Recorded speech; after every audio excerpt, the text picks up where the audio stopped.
16 tahun tanpa pemimpin, haru biru sambut Raja Negeri Asilulu, Maluku Tengah.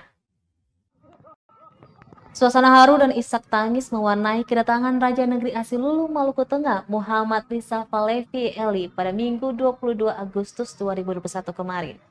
Negeri Asilulu Pesianus Nusa Telu akhirnya bersukacita atas dilantiknya Muhammad Risa Falevi Eli sebagai Raja atau Kepala Pemerintahan Negeri Definitif. Ribuan warga menyambut kedatangan Falevi usai dilantik di Baileo Insinyur Soekarno, Kota Masohi, Sabtu lalu. Warga mengiringi kedatangan Falevi mulai dari pintu masuk negeri hingga ke rumah pribadinya, meskipun diguyur hujan lebat.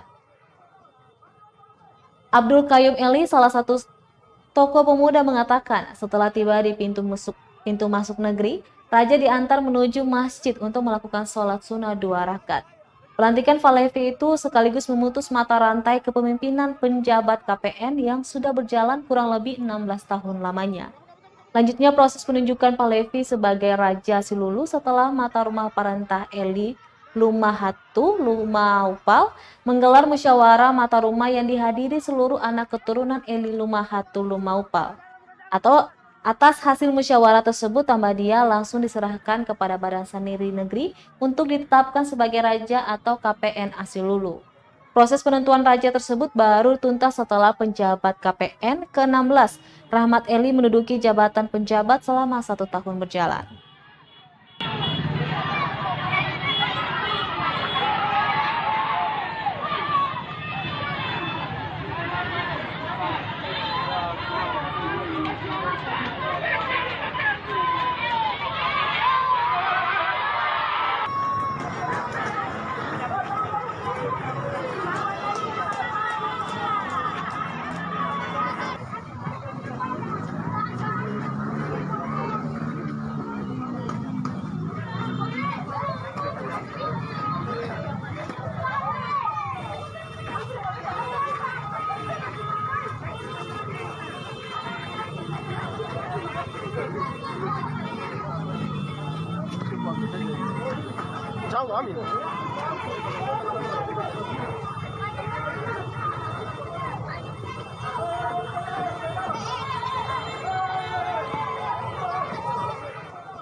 Terima kasih sudah nonton.